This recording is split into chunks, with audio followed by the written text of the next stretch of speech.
Third question देखिए क्या कह रहे हैं हमारे पास, in the following APs find missing terms. ठीक है, मिसिंग टर्म्स फाइंड करनी है, जो बॉक्स दिए हुए हैं। ठीक है, उन जो हमारे पास एक एपी सीरीज़ दी हुई है, ठीक है, सीक्वेंस दी हुई है, तो उसमें जो हमारे पास बॉक्स दिया है उसमें हम उसकी वैल्यू फाइंड करेंगे।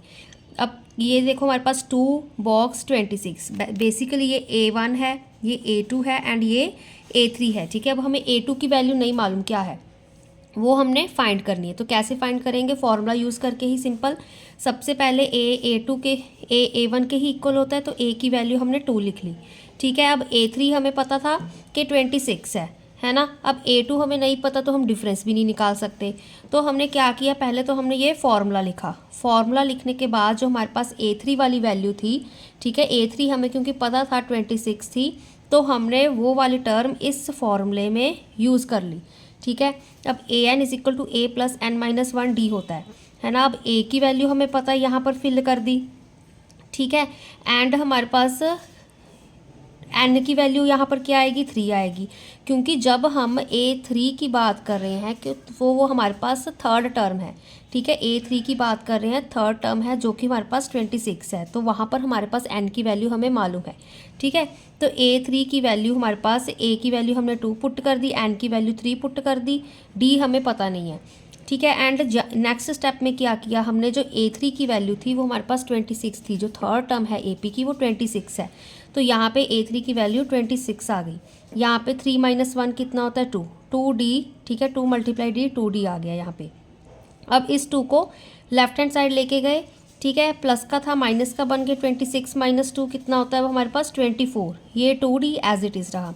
ठीक है, बस यहाँ पर मैंने इस 2D को लेफ़्ट साइड लिख लिया, तो इसको राइट साइड लिख लिया, वो फ़र्क नहीं पड़ता। ठीक है, तो कटिंग करने में थोड़ा इजी लगता है, आपको चाहे लेफ़्ट राइट जैसे रखना हो रख लेना।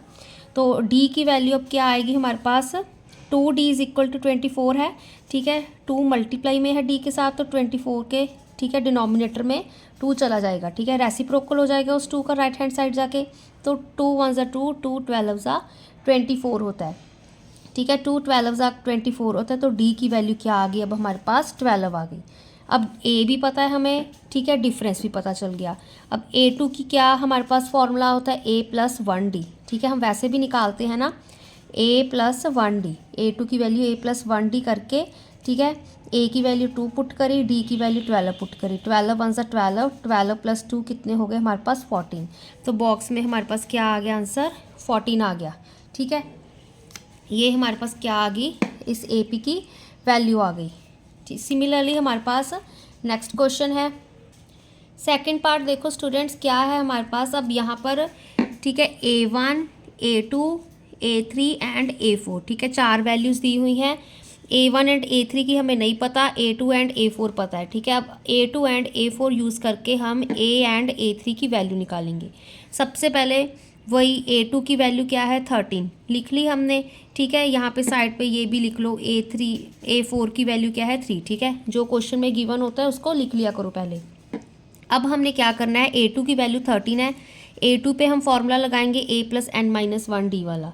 A2 की वैल्यू हमने यहाँ पे 13 पुट करी, A की वैल्यू नहीं पता थी, एज इट इज़ छोड़ दी। अब यहाँ पे n की वैल्यू 2 आएगी। क्यों 2 आएगी, क्योंकि हम सेकंड टर्म A2 की बात कर रहे हैं। AN होता है ना हमारे पास, ठीक है, AN नहीं होता है। ठीक है, तो वो n हमारे पास 2 है, तो यहाँ पे हमने 2 माइनस 2 पुट कर दिया, तो 2 माइनस 1। ठीक है, यहाँ पे D भी नहीं, डिफरेंस भी नहीं पता था, D एज इट इज़ आ गया। तो यहाँ पे 2 माइनस 1 1 होता है। ठीक है, तो सिंपल क्या आंसर आ रहा है यहाँ पे, 13 is equal to A plus D। ठीक है, A प्लस D, 2 माइनस 1 1 होता है ना। ठीक है, इसको हमने इक्वेशन 1 नाम दे दिया। इक्वेशन 1 चाहे ऐसे कह लो, A की वैल्यू निकाल ली। ठीक है, A को हम लेफ़्ट साइड ले गए, या फिर ऐसे करो D को हम लेफ़्ट साइड ले गए। ठीक है, क्योंकि A की वैल्यू हमने यहाँ पे निकाल ली, D को हमने क्या किया, उसको हम लेफ़्ट साइड ले गए, तो प्लस का था वो माइनस का बन गया, 13 माइनस D बन गया। ठीक है, अब A4 दिया होता, सिमिलर प्रोसीजर ये वाला हम यहाँ पे फॉलो करेंगे। यहाँ पर अब क्या चीज़ आएगी, A4 क्या है हमारे पास, A plus N minus 1D। अब A4 की वैल्यू क्या दी हुई है हमें, 3। ठीक है, A नहीं पता हमें, अब n की वैल्यू यहाँ पे क्या होगी, 4 होगी। 4 क्यों होगी, क्योंकि हम A4 की बात कर रहे हैं, यहाँ पे n की वैल्यू इस टर्म में 4 है। ठीक है, यहाँ पर हमारे पास A2 था तो n की वैल्यू 2 थी, यहाँ पे A4 है तो यहाँ पे एन की वैल्यू 4 होगी, 4 माइनस 1, ठीक है, डी लिख दिया। 3 इज इक्वल टू, अब यहाँ पर हमने क्या किया, इसको सॉल्व कर लो, ठीक है, पहले तो इस चीज़ को भूल जाओ। अब यहाँ पे ये वाला स्टेप देखो, 3 is equal to A plus 4 minus 1 कितने होते हैं, 3D, ठीक है। तो यहाँ पर मैंने क्या किया, ये वाला 3D, ठीक है, ये वाली टर्म 3D ऐसे लिख दी, ठीक है। अब यहाँ पर हम क्या कर रहे हैं, ठीक है, यहाँ पे लिख दो यूज़ 1, ठीक है। 1 कैसे यूज़ करेंगे, यहाँ पे जो ये a की वैल्यू मैंने 13 माइनस टी निकाली है ना, इसको मैंने इसमें पुट कर दिया, a की प्लेस पे यहाँ पे क्या पुट कर दिया, 13 माइनस टी, इसका तो 3D ही बन गया। तो यहाँ पे मैंने क्या पुट कर दिया, देखो ये वाला 3 एज इट इज़ रहा, जो ये वाला a था इसमें मैंने जो ये वाली a की वैल्यू निकाली है 13 माइनस टी यहाँ पे पुट कर दी, ठीक है, फिर प्लस 3D, वही चीज़ आ गई, ठीक है। अब क्या किया हमने, माइनस टी प्लस 3D कितने होते हैं, अब हमारे पास 2D होते हैं, ठीक है। तो यहाँ पे कितना आ गया, 3 is equal to 13 plus 2D, ठीक है, या इस तरह से लिख लो 13 प्लस 2D। अब हम क्या कर रहे हैं, 3 is equal to 13 plus 2D है, तो इस 13 को हम लेफ़्ट साइड ले गए, तो 3 माइनस 13 बन गया, 2D एज इट इज़ रहा, ठीक है। तो 13 माइनस 3 कितना हो गया, अब हमारे पास माइनस का 10, ठीक है, माइनस हमारे पास था यहाँ पे, एंड यहाँ पे क्या है, 2D is equal to minus 10, D is equal to minus 10/2, है ना। तो ये 2 हम डिनोमिनेटर में ले गए, रेसिप्रोकल में चला गया, 2 5 10, तो D की वैल्यू क्या आ गई, अब हमारे पास -5, D की वैल्यू -5 आ गई। अब देखो यहाँ पर D की वैल्यू -5 आ गई, इससे हम क्या निकाल सकते हैं, A की वैल्यू। इस D की वैल्यू को हम क्या पुट कर देंगे, इक्वेशन 1 में, ठीक है, पुट इन 1, ठीक है। तो यहाँ पर ये स्टेप यहाँ पर कुछ किया हुआ है मैंने, ठीक है। तो D की वैल्यू -5 जब हम पुट कर रहे हैं तो यहाँ पे 13 माइनस 5 आएगा, क्योंकि D की वैल्यू -5 थी, ठीक है। तो अब माइनस माइनस क्या हो गया, प्लस, 13 प्लस 5 कितना होता है हमारे पास, 18, ठीक है। तो यहाँ पे क्या आ गई, 13 प्लस 5 18, A की वैल्यू 18 आ गई, ठीक है। ये वाला स्टेप आप चाहे छोड़ दो, ठीक है, इसको आप कैंसिल आउट कर दो। अब देखो यहाँ पे A की वैल्यू क्या आ गई, 18, A की वैल्यू 18 है, इसको हम A1 भी तो लिख सकते हैं, है ना। तो फर्स्ट टर्म आ गई हमारे पास, ठीक है। सबसे पहले हमने क्या किया, A2 A4 दोनों निकाले, ठीक है, इसमें से A की वैल्यू निकाल के हमने A4 वाले में पुट कर दी, उसमें से D की वैल्यू आ गई। जब D की वैल्यू आ गई तो उसको हमने इसी इक्वेशन 1 में पुट करके A की वैल्यू निकाल ली है। जब A की वैल्यू आ गई, D की वैल्यू आ गई, A3 बचा था, A3 का क्या फॉर्मूला था, A2 प्लस D, ठीक है ना, या फिर A2 प्लस D, या फिर आप क्या लिख सकते हो, A प्लस 2D, ठीक है, कुछ भी लिख सकते हो। क्या होता है हमारे पास, जैसे 1 2 3 4 सीक्वेंस में हम क्या करते हैं, ठीक है, ये A1 A2 A3 A4 है ना। तो नेक्स्ट टर्म आती कैसी है हमारे पास, इस टर्म में हम क्या ऐड करते होते हैं, डिफरेंस ही ऐड करते हैं, A1 है, ठीक है, A1 में जब हम 1 ऐड कर देंगे तो हमारे पास A2 आ जाएगा, मतलब D ऐड कर दोगे, ठीक है। तो ये भी वही चीज़ है, ठीक है। A3 में क्या है, जब A2 में डिफरेंस, A2 में 1 ऐड कर दोगे, 2 में 1 ऐड कर दोगे तो 3 आएगा, ठीक है। तो वही चीज़ लिखी हुई है, या फिर सिंपल वही A प्लस 2D, ये वाला याद रख लो। तो A3 is equal to A plus 2D, A की वैल्यू 18 है प्लस 2, D की वैल्यू क्या है, -5, ठीक है, -5 है, 2 5 का कितना होता है अब 10, ठीक है, प्लस माइनस माइनस, 18 माइनस 10 कितना हो गया, 8, A3 की वैल्यू कितनी आ गई, 8 आ गई। थर्ड पार्ट देखो स्टूडेंट्स, यहाँ पे अब हमारे पास A1 दिया हुआ है, A2 A3 हमने फाइंड करना है, एंड A4 दिया हुआ है। अब A4 की वैल्यू सबसे पहले देखो, A की वैल्यू हमने 5 लिख ली, ठीक है, हमें पता है, डिफरेंस अभी भी नहीं हमें पता, डिफरेंस निकालना पड़ेगा। अब A4 की वैल्यू 9 1, इसको प्रॉपर फ्रैक्शन में कन्वर्ट कर लो, 2 9 18, 18 प्लस 1 19, 19/2 आ गया यहाँ पर, ठीक है। अब ये A4 की वैल्यू 19/2 हम यूज़ करेंगे। अब देखो यहाँ पे वही फॉर्मूला, A4 क्या होता है, A plus n minus 1D, ठीक है, AN की वैल्यू। तो A4 क्या है अब हमारे पास 19/2, ठीक है, A4 हमने 19/2 पुट कर दिया। ए की वैल्यू 5 पुट कर दी। अब ए 4 है, मतलब ए एन की वैल्यू 4 है, तो यहाँ पर 4 पुट करेंगे। 4 - 1, डी की वैल्यू नहीं पता हमें, एज इट इज़ रख ली। 4 - 1 कितना होता है 3, 5 + 3D आ गया यहाँ पर, ठीक है। 19/2, A4 की वैल्यू 19/2, ए की वैल्यू 5, एन -1, 4 - 1, 4 - 1 कितना हो गया 3D, ठीक है। इसमें से अब हम क्या करेंगे, डी की वैल्यू निकाल लेते हैं, ठीक है। डी की वैल्यू सॉल्व हो जाएगी, क्योंकि और तो कोई हमारे पास, ए तो ऑलरेडी हमें पता था, कोई और वेरिएबल है नहीं, है ना। तो इस 5 को हम लेफ्ट हैंड साइड ले गए, प्लस का था माइनस का बन गया, ठीक है। अब यहाँ पे 1 नहीं आएगा, ठीक है, डिनोमिनेटर में। इसका एलसीएम ले लो, एलसीएम जब ले रहे हो तो 2 आ रहा है एलसीएम, ठीक है, कोई और नंबर तो है नहीं। 19/2, यहाँ पे 5 के नीचे डिनोमिनेटर में 2 बनाने के लिए हम 2 को ऊपर नीचे मल्टीप्लाई कर देंगे, ठीक है। तो बेसिकली 2 को कर देंगे, ठीक है। तो क्या आएगा, 5 × 2 = 10, 2 × 1 = 2। तो किसका हम एलसीएम ले रहे हैं, 19/2 - 10/2 का। तो ये स्टेप यहाँ से आया, डिनोमिनेटर सेम होते हैं तो न्यूमरेटर्स हम ऐड कर देते हैं। माइनस का साइन था तो माइनस करेंगे, 19 - 10 आ गया, ठीक है। 19 - 10 अब कितने होते हैं, 10 सब्ट्रैक्ट कर दिए 9, ठीक है, 9/2, ठीक है, 9/2 आ गया यहाँ पे। अब ये 3 डी के साथ मल्टीप्लाई में था, लेफ्ट हैंड साइड जाएगा, ठीक है, तो वो क्या हो जाएगा, रेसिप्रोकल में हो जाएगा। तो उसका 3 का रेसिप्रोकल हो गया, 1/3 बन गया, ठीक है, 1/3 बन गया। अब देखो 3 × 1 = 3, 3 × 3 क्या होता है 9, ठीक है।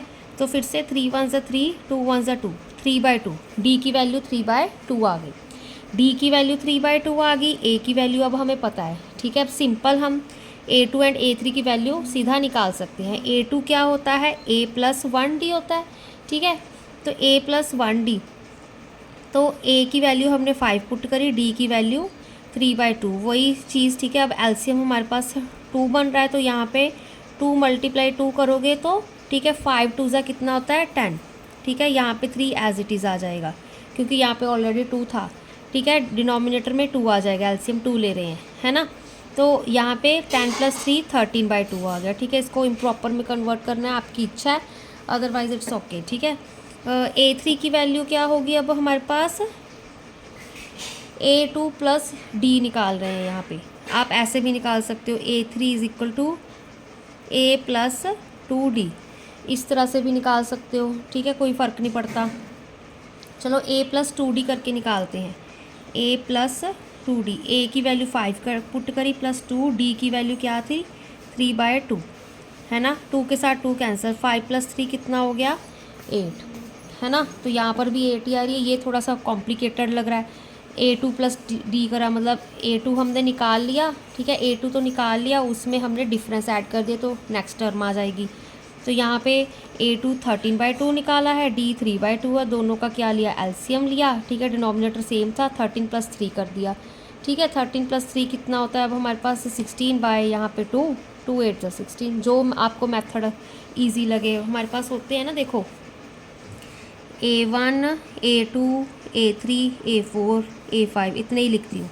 ये तो सिंपल A है, A + 1D, A + 2D हमने स्टार्टिंग वाली एक्सरसाइज में किया था, A + 3D, ठीक है, A + 4D, है ना। और इनको क्या लिख सकते हो आप, इसमें लिख सकते हो A1 + D, A2 + D, A3 + D, A4 + D, up to so on, ऐसे ही सीरीज़ चलती जाएगी, ठीक है।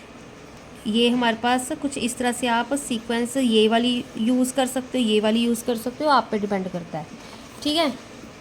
नेक्स्ट देखो हमारे पास अब यहाँ पर A2 की वैल्यू भी आ गई 13/2, A3 की वैल्यू 8 आ गई, ठीक है। नेक्स्ट वाला पार्ट देखो, फोर्थ क्या कह रहा है अब हमारे पास, अब यहाँ पे सिंपल A दिया हुआ है, A1, A2, A3, A4, A5, A6, ठीक है। 6 टर्म्स दी हुई हैं हमारे पास, सिर्फ 6th टर्म पता है एंड फर्स्ट टर्म पता है हमारे पास, ना ही डिफरेंस पता है, बाकी की 4 हमने निकाल ली हैं।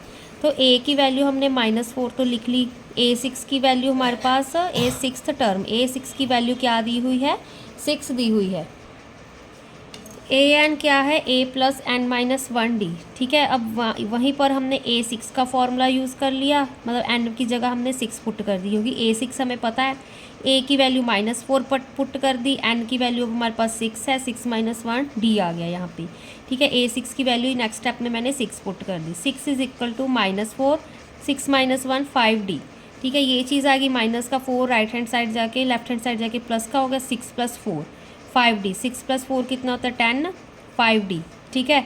तो यहाँ पे d इज़ इक्वल टू 10/5 आ जाएगा, है ना, डिनोमिनेटर में चला जाएगा, मल्टीप्लाई में था तो 5 2 = 10, डी की वैल्यू हमारे पास 2 आ गई। डी की वैल्यू हमारे पास अगर 2 आ गई तो देखो अब ए तो हमें ऑलरेडी पता ही है ना, A1 ए तो पता है, डी भी अब हमें पता लग गया। अब सीधा फॉर्मूले अप्लाई करने शुरू करूँ, a + 1 डी किया, A2 की क्योंकि फाइंड करनी है, a + 1 डी, ठीक है। ए की वैल्यू -4, डी की वैल्यू 2 पुट करें, 2 1 = 2, -4 + 2 कितना होगा -2, क्योंकि 4 के आगे माइनस का साइन है, बड़े के आगे -2 आ गई A2 की वैल्यू, ठीक है। A3 की वैल्यू हम क्या करेंगे, A3 की हम फाइंड कर लेते हैं A2 + D करके, A2 + D करी, अब जो मर्जी फॉर्मूला यूज़ करो, जो मैंने अभी अभी आपको दूसरे पेज पे बताया है, ठीक है। आप पे डिपेंड करता है, आपने सॉल्व करना है जैसे आपको ईजी लगे। A2 + D किया, यहाँ पे A2 की वैल्यू -2 निकाली है, D की वैल्यू 2, -2 + 2 0। A4 की वैल्यू मैंने निकाल ली A3 + D करके, A3 अभी निकाला है 0 है, D की वैल्यू 2 है, 0 + 2 2 आ गया। A5 की वैल्यू A4 + D, A4 अभी निकाला है 2 है, D की वैल्यू हमारे पास 2 है, 2 + 2 4, ठीक है। सारी वैल्यूज़ आ गई, बॉक्स आपका फिल हो गया, बहुत ही ईजी सम है। फिफ्थ पार्ट देखो, अब फिफ्थ में क्या है हमारे पास, यहाँ पे A1 A2 A3 A4 A5 वही A6 तक वैल्यूज़ हैं, ठीक है। A1 हमने नहीं पता, अब A2 एंड A6 दी हुई, अब ये थोड़ा सा कॉम्प्लिकेटेड होगा। A2 एंड A6 का वैसे ही सॉल्व करके हम पहले D की वैल्यू आ जाएगी, फिर A की वैल्यू आ जाएगी, फिर बाकी निकालेंगे।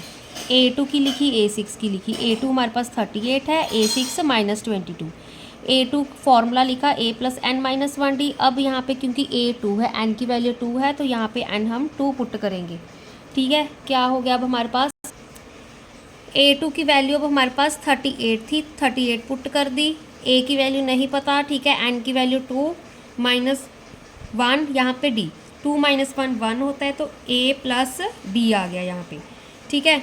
तो यहाँ पे फिर से A की वैल्यू निकाल ली, A को एज इट इज़ रखा 38, D को हम लेफ्ट साइड ले गए, 38 - D बन गया, इसको इक्वेशन 1 नाम दे दिया। अब A6 की वैल्यू -22 थी, वही फॉर्मूला लगाया हमने, ठीक है। अब n की वैल्यू यहाँ पे 6 हो जाएगी, क्योंकि हम 6th टर्म की बात कर रहे हैं। A6 को मैंने यहाँ पे -22 पुट किया, A की वैल्यू मैंने यहाँ पे इक्वेशन 1 में से 38 - D पुट कर दी, ठीक है। यहाँ पे देखो, अब कंफ्यूज नहीं होना, यहाँ पे एक बार बता देती हूँ स्टेप में, यहाँ पे देखो A + n - 1 D, ठीक है, ये टर्म थी अब हमारे पास, ठीक है। अब हमारे पास क्या हो रहा था, A + 6 - 1 D, टेक्निकली हमारे पास पहले ये इक्वेशन आनी थी, ठीक है। इसको छोड़ोगे अगर, ठीक है, तो -22 is equal to A + 6 - 1 D, तो A + 5 D, ठीक है। तो यहाँ पे लिख सकते हैं यूज़ इक्वेशन 1, तो यहाँ पे हमने सीधा ही पुट कर दी -22 A6 की वैल्यू, A की वैल्यू यहाँ निकाली थी, तो इसको हमने यहाँ पे सीधा पुट कर दिया 38 - D, ठीक है, + 5D। चाहे आप दो इक्वेशंस बना के उसको हम आगे सम करेंगे ना, तो उसमें आप देख सकते हो, ठीक है, वो मेथड भी यूज़ करके आप सब्ट्रैक्ट कर सकते हो, ठीक है। तो यहाँ पर देखो, अब 38 - D + 5D है, ठीक है, -D + 5D कितना हो गया, अब 4D, ठीक है, 4D हो गया। इस 38 को मैंने क्या किया, लेफ्ट हैंड साइड लेगी तो माइनस का 38 बन गया, -22 - 38, ठीक है। एंड जो ये वाला था -D + 5D, उसका 4D बन गया, ठीक है। इसको हमने एज इट इज़ यहाँ पे रख लिया, ठीक है। देखो, इस इस प्लस के 38 को मैं लेफ्ट हैंड साइड ले गई तो वो माइनस का 38 बन गया, इसको सॉल्व किया तो 4D बन गया। अब देखो 30 40 50, यहाँ पे 60 आ गया, माइनस का 60, ठीक है, 4D is equal to minus का 60। अब 4 मल्टीप्लाई में था, डिवाइड में होगा, 4 15 सा 60 होता है, ठीक है। D की वैल्यू -15 आ गई, D की वैल्यू -15 आ गई, ठीक है। इसको लिख दो यूज़ इन 1, ठीक है, 1 में यूज़ करो, यहाँ पे ए की वैल्यू आ जाएगी 38 माइनस माइनस का 15, यहाँ पे यही चीज़ लिखिए 38 माइनस माइनस का 15, माइनस माइनस प्लस 38 प्लस 15 करोगे 30 40 48 49 50 51 52 53, ठीक है। तो 53 आ गई। अब हमारे पास ए भी आ गया, डी भी आ गया, ठीक है। A2 हमें पता है, A3 A4 A5 फाइंड करना है। A3 की वैल्यू कैसे निकालोगे, A2 प्लस डी कर दो, जो भी आपको चाहे, ये वाला मेथड चाहे ये वाला मेथड, ठीक है। A2 प्लस डी किया, ए की याद रख लो ताकि कंफ्यूजन ना हो, ठीक है। A2 की वैल्यू 38 थी, A2 की वैल्यू 38 थी ना, ऑलरेडी हमें गिवन थी, है ना। डी की वैल्यू हमने क्या निकाली अभी भी -15, ठीक है। -15 पुट कर दी, प्लस माइनस माइनस आएगा 38 माइनस 15 कितने होते हैं 23। A4 की वैल्यू A3 प्लस A4 की value A3 plus difference, A3 क्या निकाला है 23, डिफरेंस क्या है -15, 23 माइनस 15 कितने होते हैं अब हमारे पास, ठीक है। कितने हो गए यहाँ पे 5 6 7 8 हो गए, ठीक है। यहाँ पे 8 आएगा। A5 की value A4 plus D, A4 क्या निकाला है हमने 8 निकाला है, ठीक है। तो ठीक है 8 प्लस -15, 8 माइनस 15, ठीक है। कितना आ गया हमारे पास -7, क्योंकि 15 के आगे माइनस का साइन था, बड़े के आगे माइनस का साइन था तो माइनस आ गया, ठीक है। तो इस तरह से हमारे पास ये सारे पार्ट सॉल्व हो गए, ठीक है। 5 के 5 ये बहुत ही इजी हैं, थोड़ा आप प्रैक्टिस करोगे, ठीक है, तो ईज़िली सॉल्व हो जाएंगी। 4th एंड 5th पार्ट भी इसका साथ ही देख लो। 4th पार्ट में क्या क्या कहते हैं, which term of the AP is 78। हमें एक AP सीरीज़ दी हुई है, कहते हैं जो एक हमें कहते हैं 78 दिया हुआ है, 78 इस AP सीरीज़ में कहाँ आ रहा है, ठीक है। अब जैसे ये A1 A2 A3 A4 है, ठीक है, तो हमने ये देखना है कि 78 A10 पे आ रहा है, A19 पे आ रहा है, A17 कहाँ पे आ रहा है हमारे पास, ये चीज़ हमने चेक करनी है। Which term of the AP is 78, ठीक है। तो सबसे पहले अब A हमें दिया हुआ है, ठीक है, A1 A2, यहाँ पे A की वैल्यू 3 दी हुई है, डिफरेंस निकालेंगे A2 माइनस A1 करके, 8 माइनस 3 कितना हो गया 5, A आ गया, डिफरेंस आ गया। अब हमने लेट कर लिया कि AN हमारे पास 78 है, कोई nth टर्म हमारे पास 78 है, बट हमें n नहीं मालूम कि n हमारे पास क्या है, मतलब कौन सी हमारे पास टर्म है, A7 है, A10 है, A18 है, ठीक है, कि जहाँ पे हमारे पास 78 आ रहा है। तो हमने nth टर्म लेट कर ली कि कोई से n टर्म पे हमारे पास 78 आ रहा है, ठीक है। जैसे अभी आप एक लाइन में खड़े हो, ठीक है, हम कह रहे हैं कि 10 बंदे छोड़ के आप खड़े हो, ठीक है, बट हमें एग्जैक्ट नहीं पता कि कहाँ पे खड़े हो। हाँ, हमें उसके लिए काउंटिंग करनी पड़ेगी कि आप 12th नंबर पे खड़े हो, 15th पे खड़े हो, ठीक है, क्यू में। तो यहाँ पर भी हमें नहीं पता, तो हम एज्यूम करके चल रहे हैं कि nth टर्म हमारे पास 78 है। n फाइंड करना है, फॉर्मूला लिखा, हमने वैल्यूज़ पुट करी, an की value a plus n minus 1d, an की वैल्यू 78 पुट कर दी, a की 3, ठीक है, n हमें नहीं पता, n माइनस 1 मल्टीप्लाई d की वैल्यू क्या पुट करी हमने 5, ठीक है। अब 3 को लेफ्ट हैंड साइड लाएंगे, 78 माइनस 3 कितना होता है 75, यहाँ पे n माइनस 1 था, 5 के साथ बॉड मास, ठीक है, मल्टीप्लाई कर रहे हो, 5n माइनस 5 आ गया, ठीक है। 78 यहाँ पे कंफ्यूज नहीं होना है, देखो पहले हमने क्या किया 78 माइनस 3 कर दिया तो आंसर 75 आ गया। इसको सॉल्व किया, 5n माइनस 5 बन रहा है, फिर इस -5 को हम फिर से लेफ़्ट हैंड साइड ले गए, ठीक है, 75 में 5 ऐड कर दिया, ये वाला -5, ठीक है। तो 75 प्लस 5 80 आ गया, ठीक है, 80 ये 5n एज इट इज़ रहा, 80 इज़ इक्वल टू 5n, अब n इज़ इक्वल टू 80/5, ठीक है, 5 16 80 होता है, तो मतलब 16th टर्म है जो AP की वो 78 है। यहाँ पे जैसे A16 होगा हमारे पास जो, उसकी वैल्यू क्या आ रही है हमारे पास 78, जैसे A2 की वैल्यू 8 है, A16 की वैल्यू 78 है, ठीक है। 5th क्वेश्चन देखो, find the number of terms, ठीक है, नंबर ऑफ़ टर्म्स फाइंड करनी है यहाँ पे। अब क्या दिया हुआ है, एक AP दी हुई है 7 13 19, ठीक है, अप टू 205, ठीक है, लास्ट टर्म हमें 205 दी हुई है, बट हमें ये नहीं पता कि कितनी टर्म्स हैं, ठीक है। जैसे हम काउंटिंग नहीं लिखते कि यहाँ पे जैसे 1 2 फिर हम ऐसे # पा देते अप टू 10, ठीक है, बीच में हमें नहीं पता कि टोटल कितनी टर्म्स आ रही हैं, ठीक है। Number of terms in each of the following AP, ठीक है। यहाँ पर देखो ए की वैल्यू हमारे पास यहाँ पे 7 होगी, डिफरेंस 13 माइनस 7 6 आ गया, ठीक है। अब ए एन कोई nth टर्म हमारे पास 205, अब ये नहीं पता हमारे पास जो nth टर्म 205 आ रही है वो लास्ट टर्म तो हमें पता चल गई कि वो लास्ट में तो लिखी हुई है, बट वो कौन से नंबर पे आ रही है, A15 है 16 है, कौन से पे आ रही है वो हमने चेक करना है, ठीक है। तो ए एन हमने 205 लेट के लिए वही फार्मूला यूज़ किया, A N is equal to A plus N minus 1 D. A N की वैल्यू हमने 205 पुट कर दी, ए की वैल्यू 7, डी की वैल्यू 6 पुट कर दी, एन हमें नहीं पता, ठीक है, वो फाइंड करना है। तो 205 माइनस 7, 7 को उधर ले गए, यहाँ पे 6n माइनस 6 आ गया, 6 को मल्टीप्लाई कर दिया ब्रैकेट में, ठीक है। तो 198 आ गया यहाँ पे 6n माइनस 6, ठीक है। फिर इसका तो 198 आ गया, जो माइनस का 6 था लेफ्ट हैंड साइड चला गया, वो प्लस का 6 बन गया। 198 प्लस 6 होता है 204, ठीक है। फिर क्या किया हमने, यहाँ पे 204 इज इक्वल टू 6n इस तरह से लिख लो, ठीक है। तो ये 6 हमारे पास इस यहाँ पे डिवाइड में चला गया, n की वैल्यू क्या आ गई 34, 6 34 204 होता है। तो हमारे पास टोटल कितनी टर्म्स हैं, 34 टर्म्स हैं, ठीक है। इस एपी में हमारे पास कुल कितनी टर्म्स हैं, 34 टर्म्स हैं, ठीक है। तो इसका सेकंड पार्ट भी हम बाकी का नेक्स्ट वीडियो में करेंगे।